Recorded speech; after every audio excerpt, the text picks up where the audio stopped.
Hi అండి, ఎలా ఉన్నారు? బాగున్నారా? ఈరోజు మనం మన గార్డెన్లో డల్గా ఉన్న మొక్కల్ని తీసేద్దాము. తీసేసిన తర్వాత అరికల్ని కడిగిన వాటర్ని కరివేపాకు మొక్కలకి ఇచ్చేద్దాము. ఈ వాటర్ని ఇవ్వడం వలన కరివేపాకు మొక్కలు హెల్దీగా, పచ్చగా, ఆరోగ్యంగా పెరుగుతాయండి.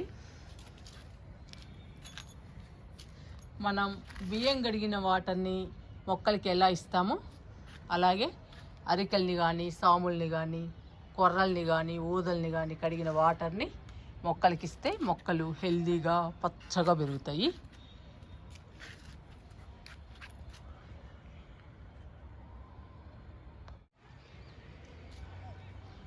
ఇవన్నీ పొగడబంతి మొక్కలండి.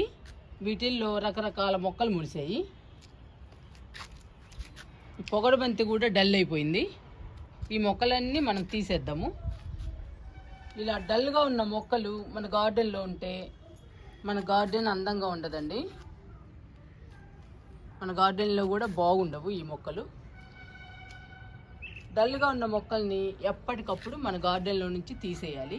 తీసేస్తేనే మన గార్డెన్ అందంగా, బ్యూటిఫుల్గా ఉంటుంది. చూసారా ఎలా ఉందో మన గార్డెన్, ఎంత బాగుందో. నేను ఎప్పటికప్పుడు తీసేస్తూ ఉంటానండి. డల్గా ఉన్న మొక్కల్ని తీసేసి మళ్ళీ కొత్తగా నాటుతూ ఉంటాను. ఈరోజు పొగడబంతి మొక్కల్ని తీసేద్దాము. ఈ పొగడబంతి 5 కుండీల్లో ఉందండి. ఈ మొక్కలన్నీ తీసేద్దాము.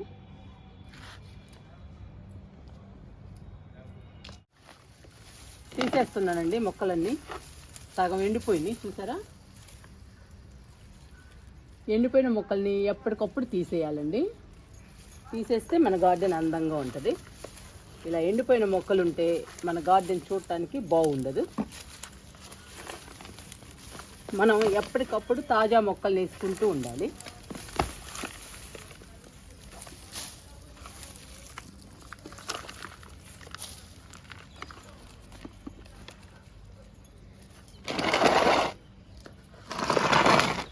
ఇందులో కూడా తీసేస్తున్నా.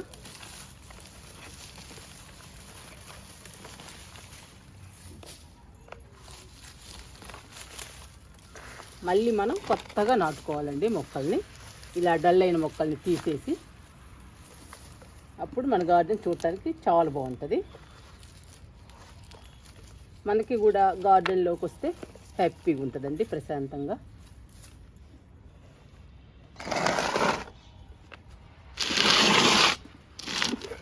ఇవి చూసారండి వాటర్ క్యాన్లు.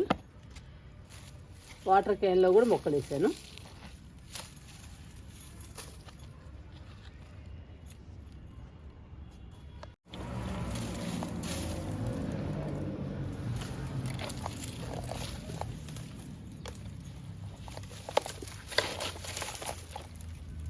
ఇది చూడండి సబ్జా. ఇది ఎన్ని రకాల మొక్కలు ఉన్నాయండి ఇందులో.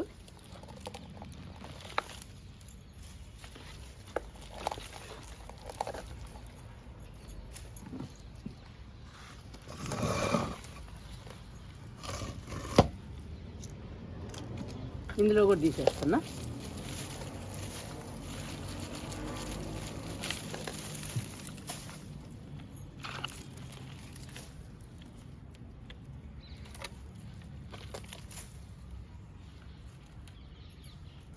ఇవి బాగున్నాయండి, ఇవి ఉంచుదాము.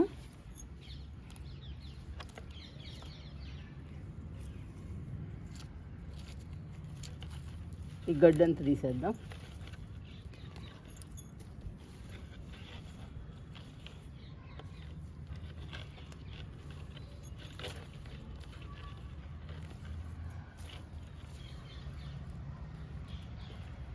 ఇవి బాగానే ఉన్నాయండి, పచ్చగా.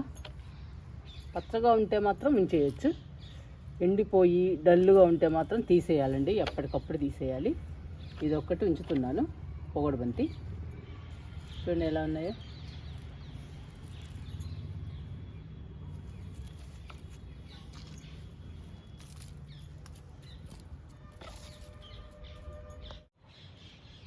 ఐదు కుండీల్లో తీసేసానండి మొక్కల్ని.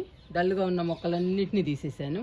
డల్గా ఉన్నవి, ఎండిపోయినవి అన్ని మొక్కలు తీసేసాను. చూసారా ఈ కుండీల్లో మట్టి.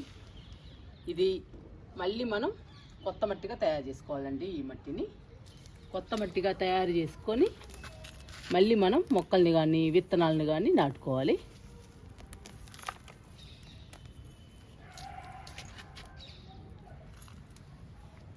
ఇప్పుడు కరివేపాకు మొక్కలకి అరికెలు కడిగిన వాటర్ని ఇచ్చేద్దాము.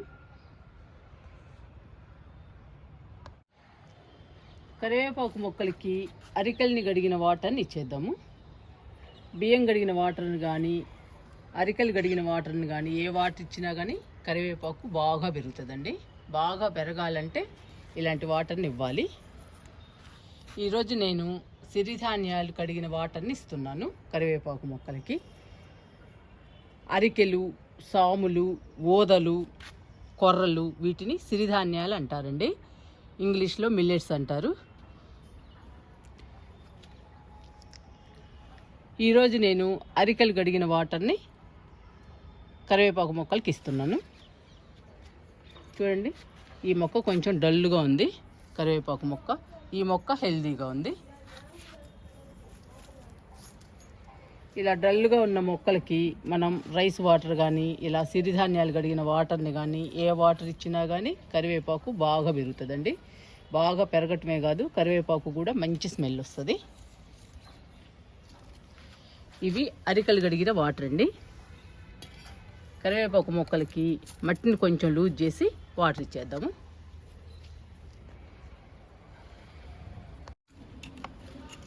రెండు కరివేపాకు మొక్కలకి మట్టిని లూజ్ చేద్దాము. లూజ్ చేసిన తర్వాత అరికెలు కడిగిన వాటర్ని ఇచ్చేద్దాం. ఇంకా మట్టి బాగా అబ్జర్వ్ చేసుకుంటుందండి వాటర్ని. అప్పుడు కరివేపాకు మొక్క బాగా పెరుగుతుంది. అందుకని నేను మట్టిని లూజ్ చేస్తున్నానండి. మనం లిక్విడ్స్ ఇచ్చేటప్పుడు కానీ ఇలా రైస్ వాటర్ కానీ లేదా కిచెన్ వేస్ట్ లిక్విడ్ కానీ ఇలాంటివి ఇచ్చేటప్పుడు కొంచెం లూజ్ చేసి ఇస్తే మట్టి బాగా అబ్జర్వ్ చేసుకుంటుంది లిక్విడ్ని. అప్పుడు మొక్కలు హెల్దీగా ఉంటాయి.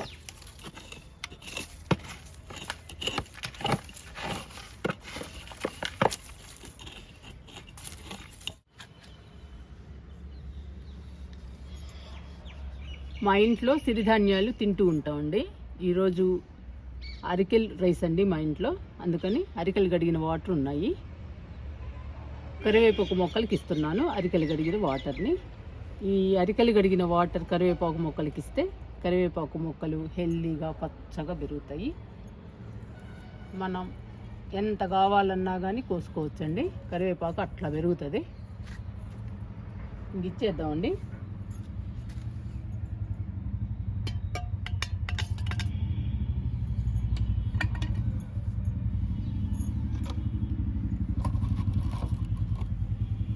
ఇందులో పోస్తున్నాను డబ్బాలో.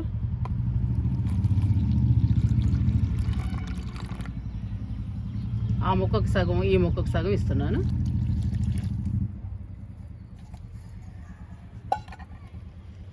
సిరిధాన్యాలు కడిగిన వాటర్ కూడా మొక్కలకి చాలా బలం అండి. మీరు కూడా సిరిధాన్యాలు వాడుతున్నట్లయితే ఆ వాటర్ని పడేయకుండా మొక్కలకి ఇవ్వండి. మొక్కలు హెల్దీగా పచ్చగా పెరుగుతాయి.